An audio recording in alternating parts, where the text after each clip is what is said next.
La passation de pouvoir entre Michel Barnier et François Bayrou est riche en sous-entendus et en révélations implicites. Sous couvert de gravité et de responsabilité, il laisse entrevoir des aveux troublants sur l'état réel du pays. Ces mots soigneusement choisis trahissent des réalités que chacun doit voir, et il est donc temps d'en parler. Bienvenue dans la pièce sécurisée.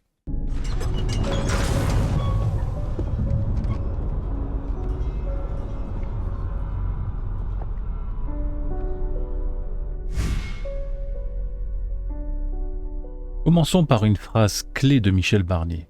Une phrase à la fois agaçante et glaçante, mais qui résume bien l'ensemble de la situation. Ce déficit n'a pas disparu, comme par enchantement d'une motion de censure. On aurait tort d'oublier ce déficit et la dette qui l'accompagne, faute de quoi ils se rappelleront brutalement à nous tous. Une telle dette, un tel déficit, ce sont des impôts pour nos enfants.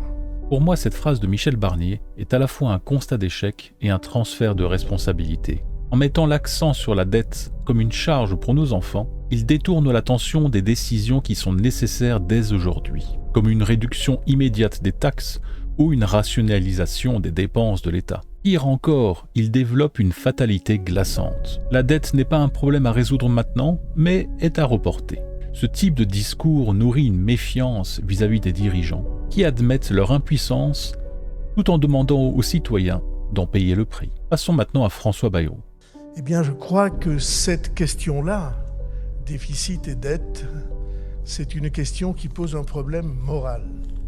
Pas un problème financier seulement. Un problème moral. Parce que se débarrasser de ces charges sur ses enfants, dans les pays comme les nôtres, dans les pays de montagne et d'enracinement, c'est très mal vu. François Bayrou reprend la même rhétorique fataliste, mais avec un angle différent, celui de la morale. En posant la dette comme une question de perception, c'est-à-dire que c'est très mal vu, il banalise l'urgence du problème et sous-entend que l'apparence importe plus que l'action. Cette déclaration pour moi reflète une classe politique qui est davantage préoccupée par son image plutôt que par des solutions réelles, ce qui renforce cette image d'un décalage profond entre les priorités des citoyens et celles de leurs dirigeants. Extrait suivant. Nous avons le devoir d'affronter les yeux ouverts, sans timidité, la situation qui est héritée de décennies entières, dans lesquelles on n'a pas regardé comme nécessaire et urgent la recherche des équilibres sans lesquels on a du mal à vivre.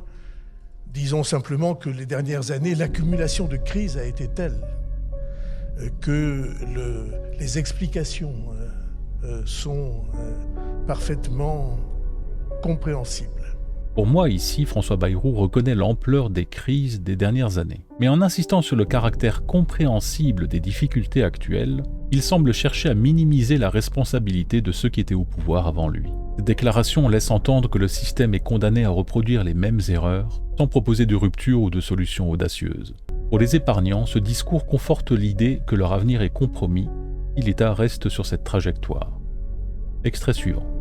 Je n'ignore rien de l'Himalaya qui se dresse devant nous, de difficultés de toute nature. La première est budgétaire, naturellement, puis politique, et puis de l'éclatement de la société où nous sommes.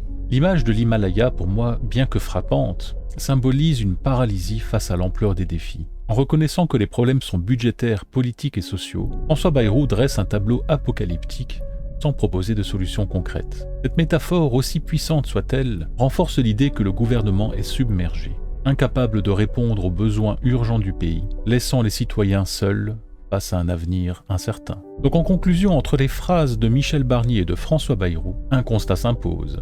Les politiques ne parlent pas d'actions concrètes en mesure d'enrayer la crise à venir, mais plutôt de leur incapacité à les affronter. Qu'il s'agisse de la dette, de la perte de confiance ou de la division sociale, tout est présenté comme inévitable, voire insoluble. Ces discours, loin de rassurer, suscitent une méfiance légitime. Ils révèlent un état dépassé, paralysé et prêt à repousser les problèmes sur les générations futures. Mais une autre hypothèse plus troublante encore se dessine. Ces discours semblent préparer le terrain pour 2 années de temporisation, une gestion minimale visant à maintenir une apparence de contrôle, et ce jusqu'aux prochaines élections. À ce moment-là, François Bayrou rejoindra certainement le Conseil constitutionnel, et la crise frappera alors de plein fouet la prochaine équipe au pouvoir. Et je vous laisse deviner qui reviendra lors des élections suivantes en sauveur, pour restaurer un ordre que lui-même aura laissé se déliter. La stratégie me semble donc cynique. Abandonner les citoyens et les entreprises à une tempête économique et sociale pour mieux capitaliser sur leur désarroi plus tard. Une vision inquiétante mais qui trouve un écho dans ces discours qui, au lieu de proposer des solutions,